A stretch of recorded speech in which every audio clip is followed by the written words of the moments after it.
In the brutal skies above the Pacific Ocean, where the horizon blurred into endless blue and death arrived at 400 miles per hour, a legend was born from blood and fire.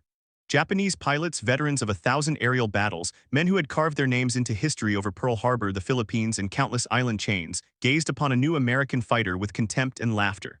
They called it fat, slow, and clumsy. They dismissed it as another desperate attempt by a nation that could never match the grace and deadliness of their beloved Zero.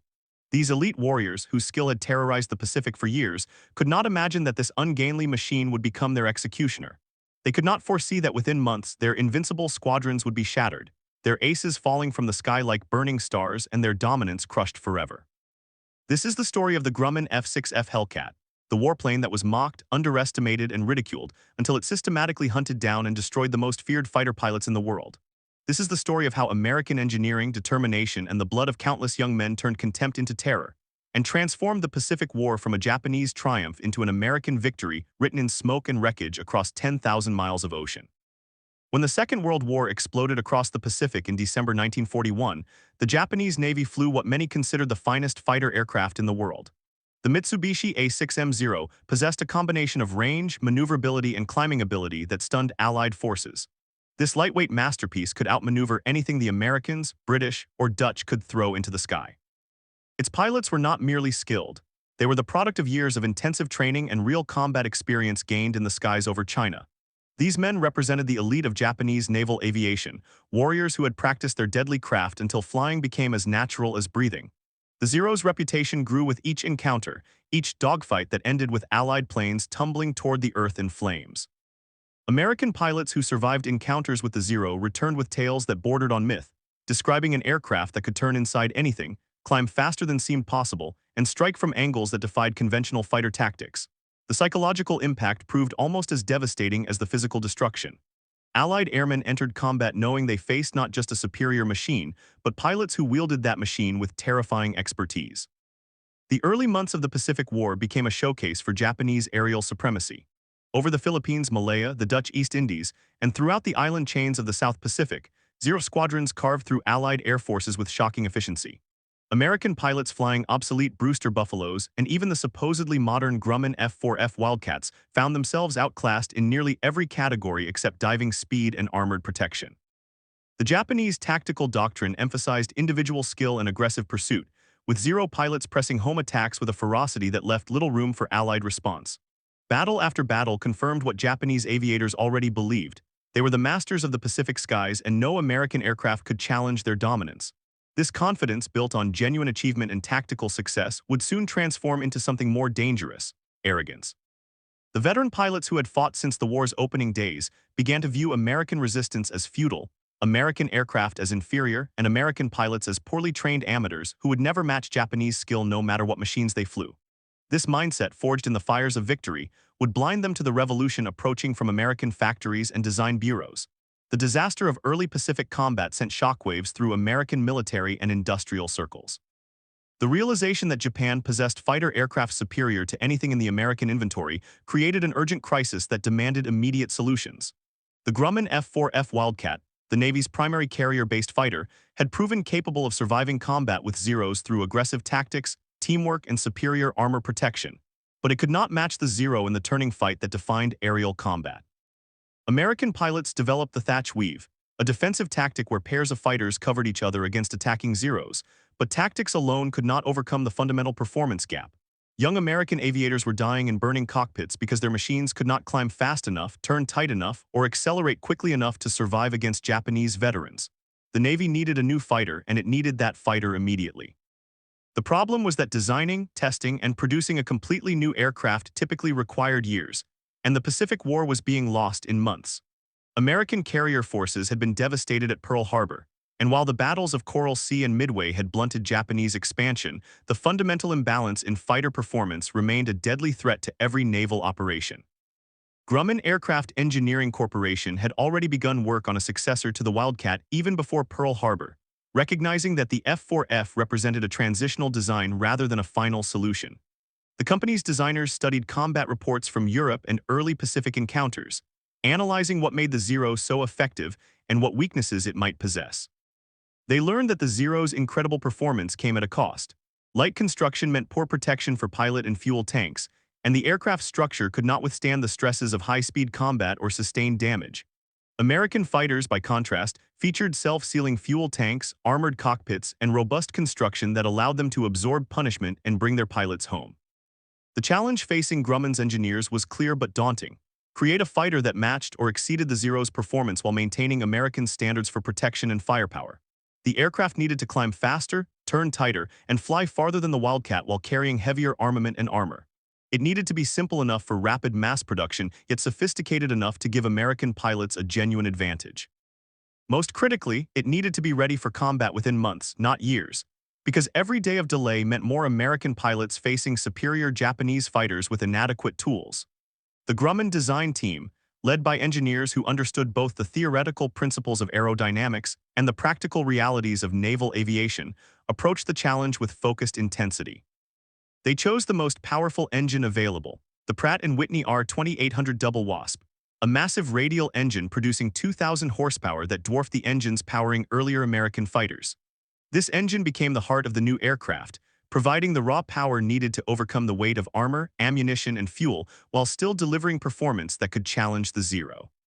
The airframe wrapped around this engine took shape through careful wind tunnel testing and structural analysis, resulting in a design that prioritized practical effectiveness over aesthetic elegance.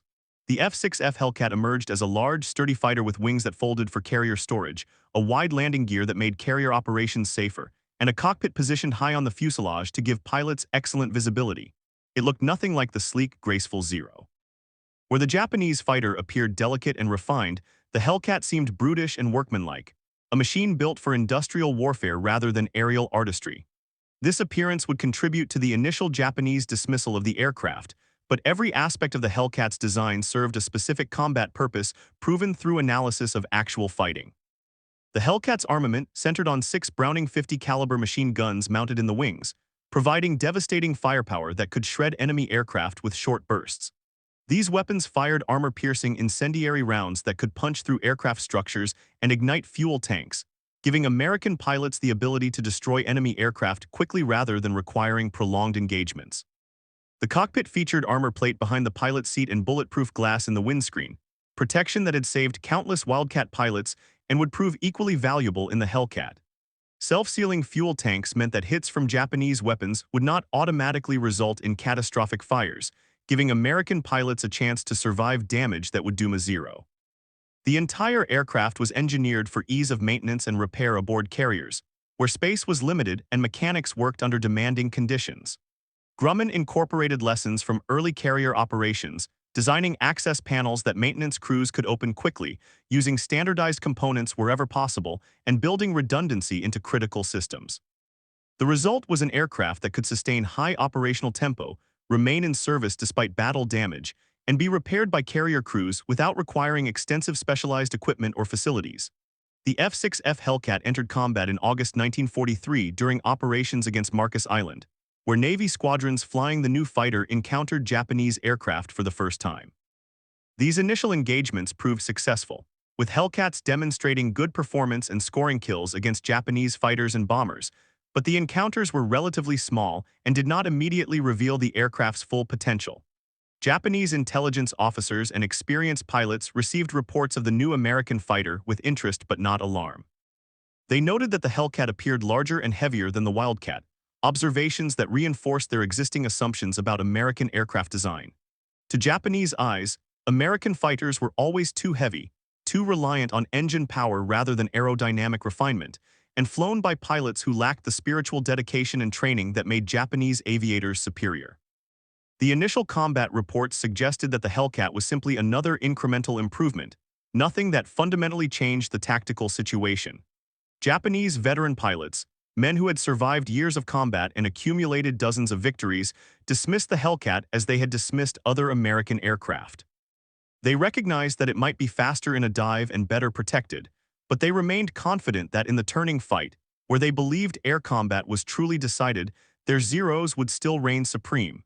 This contempt was not entirely unjustified based on the information available to Japanese commanders and pilots. The Zero had dominated Pacific skies for nearly 2 years, and while American pilots had learned to fight effectively using disciplined tactics that avoided turning engagements, the fundamental performance advantage remained with Japanese aircraft. The Japanese naval aviation establishment had built its entire tactical doctrine around the principle of lightweight, highly maneuverable fighters flown by superbly trained pilots who could exploit that maneuverability to defeat any opponent. The idea that a heavy American fighter could challenge this system seemed absurd to men whose entire combat experience confirmed Japanese superiority. Japanese pilots mocked the Hellcat's appearance, calling it fat and ungainly, comparing it unfavorably to the elegant Zero they flew with such pride. This mockery spread through Japanese air groups, becoming part of the culture of contempt for American equipment and fighting ability. The veteran pilots who had terrorized Allied forces since Pearl Harbor genuinely believed that no amount of American industrial production could overcome the qualitative superiority of Japanese aircraft and airmen. They would continue believing this until the Hellcat proved them catastrophically wrong in battles that would devastate their squadrons and break the back of Japanese naval aviation. What Japanese pilots and commanders failed to understand was that the Hellcat represented not just a new aircraft, but a completely new approach to aerial combat built on hard-won American experience. Navy tacticians and combat veterans had spent 2 years analyzing every engagement with Japanese fighters, studying what worked and what failed, and developing a fighter doctrine that emphasized teamwork, disciplined tactics, and the intelligent use of superior speed and firepower. The Hellcat was designed from the beginning to support this tactical revolution. Its superior speed and rate of climb meant American pilots could choose when to engage and when to disengage, controlling the tempo of combat rather than being forced into turning fights where Japanese maneuverability gave the advantage. The Hellcat could dive away from danger faster than a Zero could follow, and it could climb back to altitude more quickly, allowing American pilots to reset engagements on their own terms. This speed advantage fundamentally changed the dynamics of Pacific air combat, shifting control from the defenders to the attackers.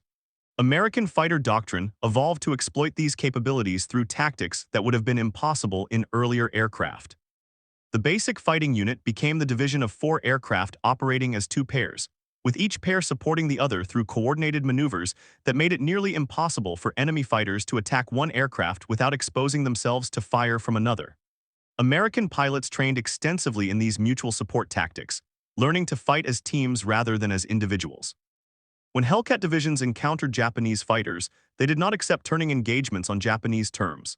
Instead, they used their speed and climb advantage to maintain energy, making high-speed slashing attacks that gave Japanese pilots no time to respond before the Americans zoomed back to altitude. If a Zero attempted to pursue, it would be too slow to catch the climbing Hellcat, and if it tried to dive away, the Hellcat could follow and maintain contact. Japanese pilots who tried to force turning engagements found themselves facing disciplined American formations that refused to be drawn into individual duels, instead working together to create firing opportunities while minimizing exposure to counterattack. This tactical sophistication, combined with the Hellcat's performance advantages, created a combat system that Japanese veterans had never encountered and were unprepared to counter. The true test of the Hellcat and its new tactical doctrine came in the skies over Rabaul, the massive Japanese base on New Britain that served as the cornerstone of their South Pacific defensive perimeter. Rabaul hosted hundreds of Japanese aircraft and some of Japan's most experienced fighter units, veterans who had fought since the war's opening and accumulated victory tallies that made them aces many times over. These men represented the elite of Japanese naval aviation, pilots whose skill and experience made them among the most dangerous opponents any American could face.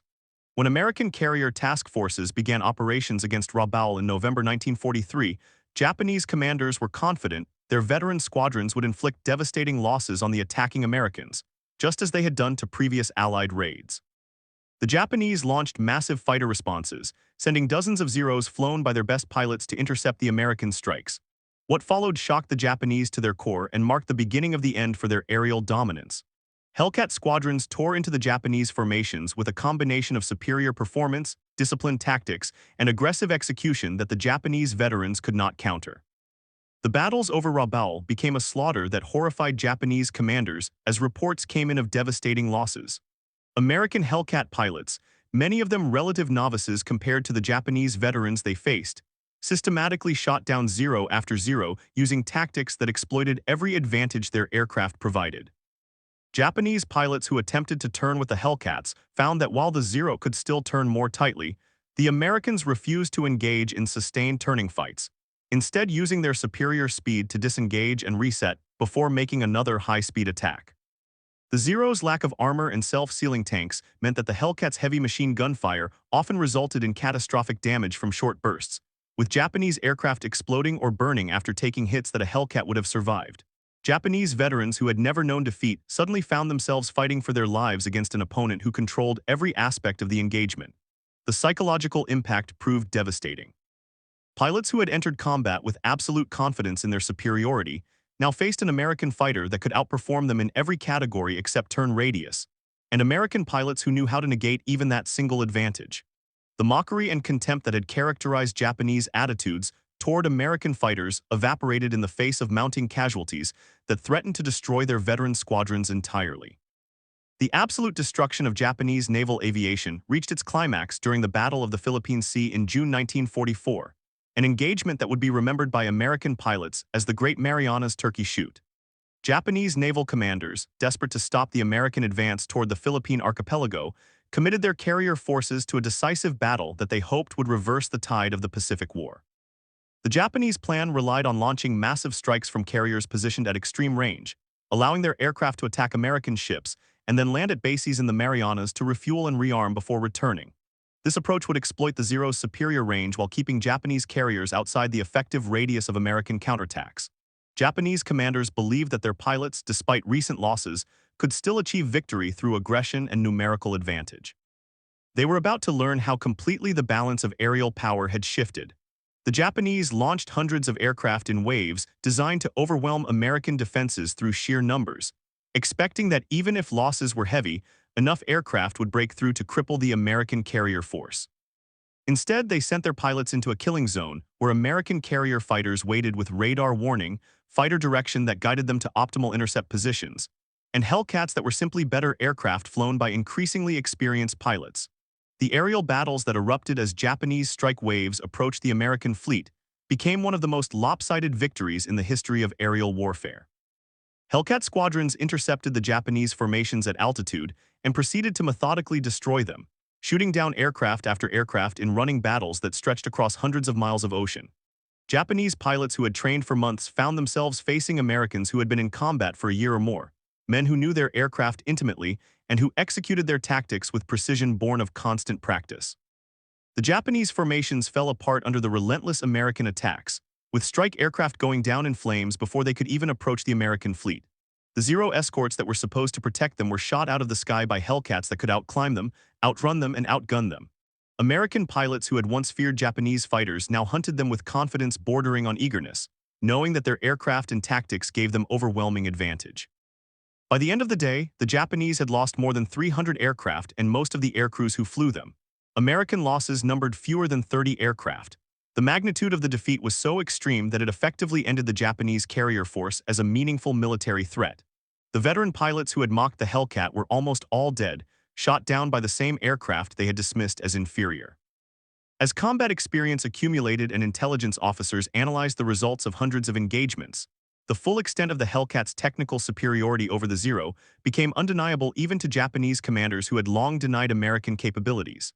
The Hellcat was faster at all altitudes, capable of speeds approaching 400 miles per hour in level flight compared to the Zero's maximum of about 350 miles per hour.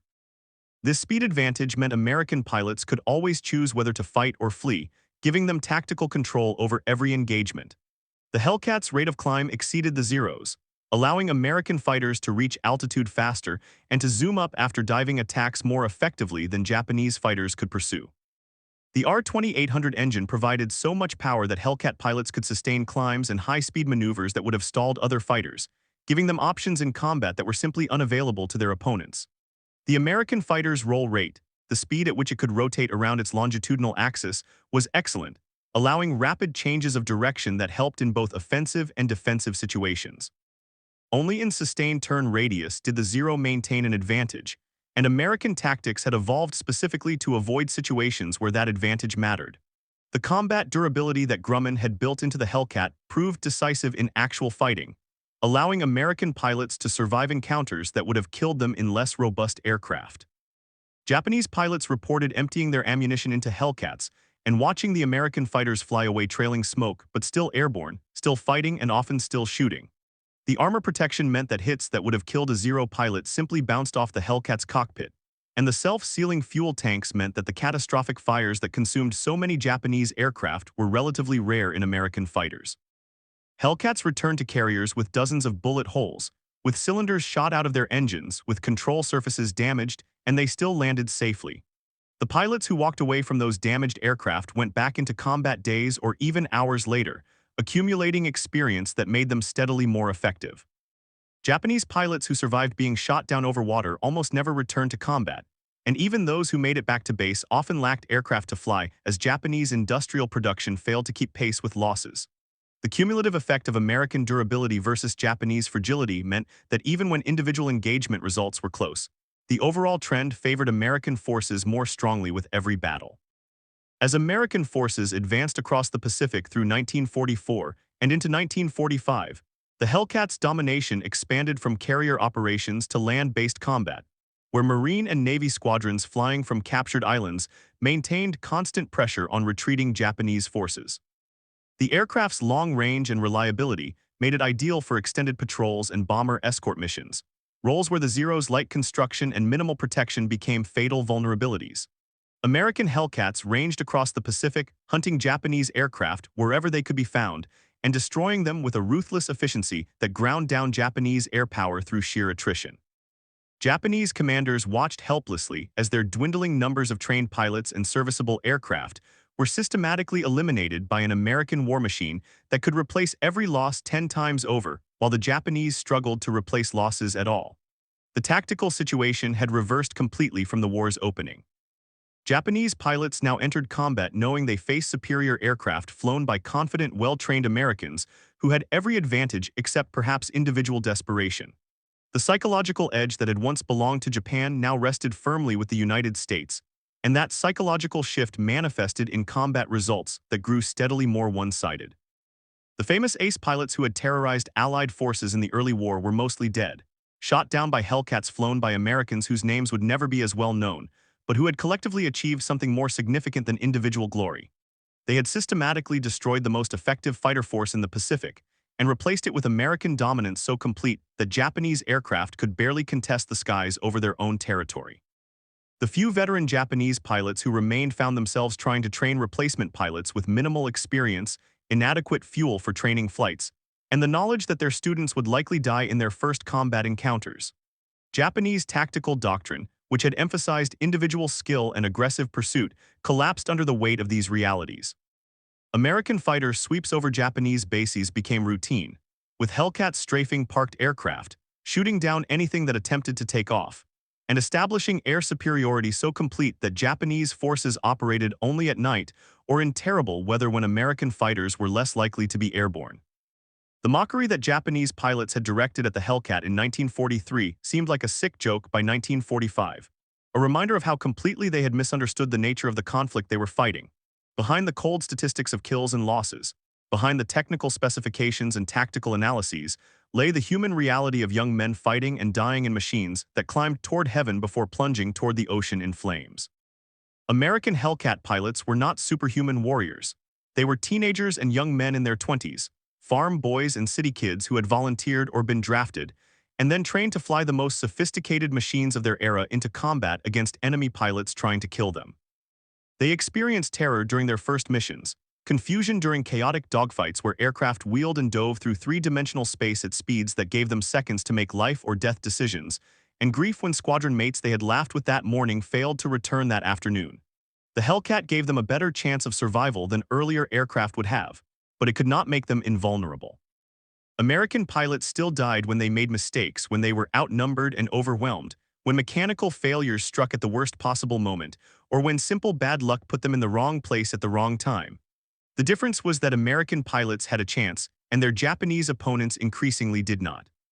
Japanese pilots faced their final battles with a mixture of resignation, determination, and often a sense of betrayal by commanders who had promised them victory, and instead led them into a meat grinder. The young replacement pilots who climbed into Zeros in 1944 and 1945 often had fewer than 100 hours of total flight time, compared to the hundreds of hours that American pilots received before joining combat squadrons. These Japanese youngsters faced American veterans flying superior aircraft, and the result was predetermined. Japanese pilots knew they were likely to die, and many embraced that fate with the fatalism that their culture and military training encouraged. But knowing you will die does not make death easier when it arrives at 400 miles per hour in a stream of 50 caliber bullets that tear through your aircraft's fragile structure. The agony of burning to death as your aircraft falls from the sky knows no nationality, and the terror of combat was just as real for Japanese pilots as for Americans. The difference was that Japanese pilots experienced that terror with steadily decreasing hope that their sacrifice served any purpose beyond delaying the inevitable. The veterans who had mocked the Hellcat and believed in Japanese superiority had at least died, while victory still seemed possible. The replacement pilots who followed them into death knew they were fighting a lost cause in inferior aircraft against an enemy who had already won. The statistical record of the Hellcat's combat performance reveals the magnitude of its impact with brutal clarity. The F6F Halcat achieved a kill-to-loss ratio of approximately 19-1, meaning that for every Hellcat shot down in combat, American pilots flying the type destroyed 19 enemy aircraft. This ratio stands as one of the highest achieved by any fighter aircraft in any conflict, a testament to the combination of good design, effective tactics, and increasingly skilled pilots. Hellcats destroyed more than 5,000 Japanese aircraft during the war, accounting for nearly 3/4 of all American naval aviation victories. These numbers represented not just machines but pilots, and the loss of those pilots proved irreplaceable for Japan. The United States produced more than 12,000 Hellcats during the war years, a production run that overwhelmed Japanese industrial capacity and ensured that American squadrons always had enough aircraft to maintain operational tempo. Japanese factories struggled to produce even a fraction of that number, and what they did produce was often inferior to the aircraft they had built earlier in the war, as material shortages and quality control problems degraded their manufacturing capabilities. Individual American pilots racked up victory totals that would have seemed impossible in the early war years when survival itself was considered an achievement. Multiple Hellcat pilots became aces in a single day, shooting down 5 or more Japanese aircraft in one mission, something that reflected both American numerical superiority and the declining skill of Japanese opposition. The top American naval ace of the war, Commander David McCampbell, scored all 34 of his credited victories flying the Hellcat, including 9 aircraft destroyed in a single engagement during the Battle of Leyte Gulf. These individual achievements emerged from a combat system that emphasized team tactics over individual heroics, yet the Hellcat's capabilities allowed exceptional pilots to achieve exceptional results when opportunities arose. Japanese aces who had accumulated impressive tallies in the early war found themselves outmatched by American pilots in Hellcats, and many of Japan's most famous fighter pilots died in combat against the aircraft they had initially dismissed. The numbers documented not just an American victory, but a complete reversal of aerial supremacy achieved in less than 2 years through the combination of industrial might, tactical innovation, and an aircraft that gave American pilots the tools they needed to win. By the time American forces approached the Japanese home islands in 1945, the Hellcat had achieved complete air superiority over the Pacific.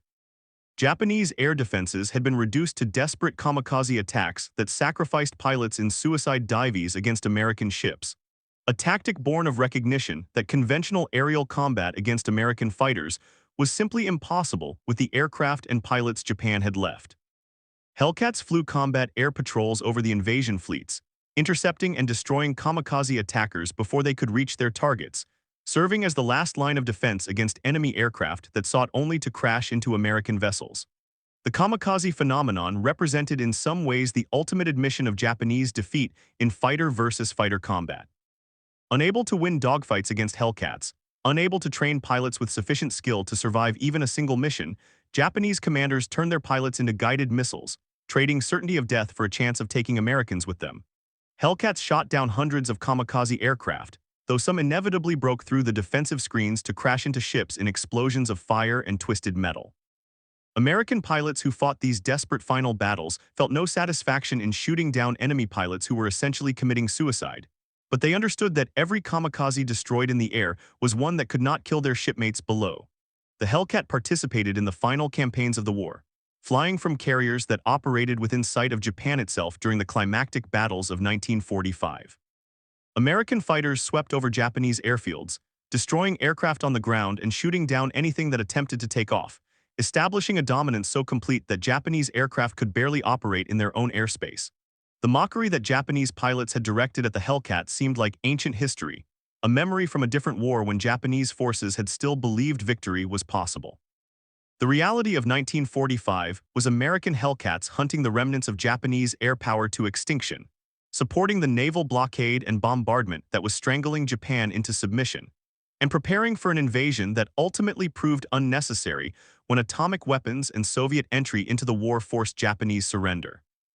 The Hellcat had entered combat as an unproven replacement for an inadequate fighter, faced initial contempt from opponents who believed Japanese aircraft and pilots were inherently superior, and ended the war having destroyed the most powerful naval aviation force in the Pacific through a combination of superior performance, better tactics, and the determination of the young men who flew it into battle after battle until their enemies could fight no more. The story of the F6F Hellcat's triumph over the Japanese Zero and the veteran pilots who flew it represents more than just the victory of one fighter aircraft over another. It demonstrates how technological superiority, when combined with sound tactical doctrine and systematic training, can overcome even the most skilled opponents who rely on outdated equipment and doctrine. The Japanese made the fatal error of believing that pilot skill and fighting spirit could substitute for aircraft performance and protection, an error rooted in cultural assumptions and early war success that blinded them to changing realities. American designers, tacticians, and pilots learned from their early defeats, analyzed what worked and what failed, and created a combat system specifically designed to negate Japanese advantages while exploiting Japanese weaknesses. The Hellcat was not just a machine, but the embodiment of that systematic approach to winning aerial warfare. Every aspect of its design served combat effectiveness, from the powerful engine that gave it speed and climb to the armor that kept pilots alive to learn from their experiences. The aircraft's success proved that war was not won by grace or elegance, but by the ruthless application of industrial and technological superiority focused through intelligent tactical employment. The veterans who flew the Hellcat went on to live lives shaped by their wartime experiences, carrying memories of friends lost and enemies killed, of terror overcome and duty fulfilled. Many never spoke much about their combat experiences, finding that those who had not shared those experiences could not truly understand what they had endured and achieved. The Hellcat itself was rapidly retired after the war as jet aircraft made propeller-driven fighters obsolete, and most of the thousands produced were scrapped or sold to foreign air forces where they served for some years before being replaced by more modern types. A few survive in museums, carefully preserved examples of a weapon that proved decisive in history's largest naval war.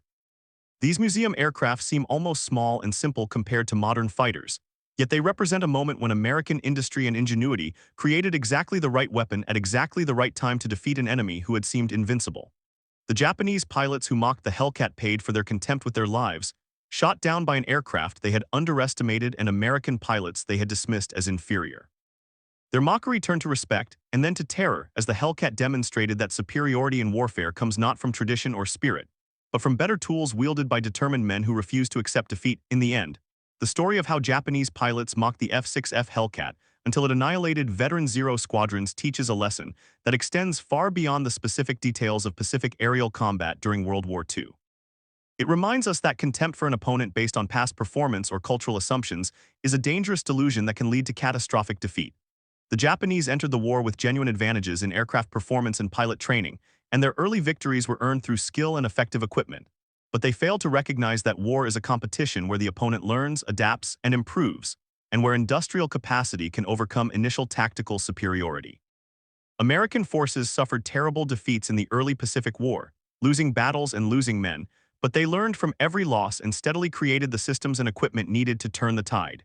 The Hellcat emerged from that learning process as a weapon specifically designed to kill Zeros and the men who flew them, and it succeeded in that mission with devastating effectiveness. The Japanese pilots who laughed at the Hellcat's appearance learned too late that what matters in combat is not how a weapon looks but what it can do, and what the Hellcat could do was win. Their laughter died in the skies over Rabaul, over the Philippine Sea, over Iwo Jima and Okinawa, and 100 other battlefields where American Hellcats proved that mockery is poor armor against 650 caliber machine guns, and a pilot who knows how to use them. The transformation from contempt to annihilation happened remarkably quickly, compressed into less than 2 years of intense combat that consumed thousands of aircraft and the men who flew them. In August 1943, Japanese pilots looked at the new American fighter and saw just another inferior product from a nation they believed could never match Japanese quality. By mid-1945, the few Japanese pilots who remained alive avoided combat with Hellcats whenever possible, knowing that engagement meant almost certain death. This reversal stands as one of the most dramatic shifts in military capability in modern history, achieved through the combination of brilliant engineering, effective training systems, sound tactical doctrine, and the courage of young Americans who flew into combat knowing they might not return but trusting that their aircraft and their training gave them a fighting chance. The Hellcat gave them more than a fighting chance. it gave them dominance. The fat, clumsy fighter that Japanese veterans had mocked became their executioner, hunting them through Pacific skies until Japanese naval aviation was broken beyond repair. The lesson echoes across the decades. Never underestimate an opponent who learns from defeat, never assume that current superiority guarantees future victory, and never mock a weapon until you have faced it in battle and survived. The Japanese pilots who ignored these principles paid the ultimate price, and their fate stands as a warning that contempt is a luxury no warrior can afford when facing a determined enemy with better tools and the will to use them.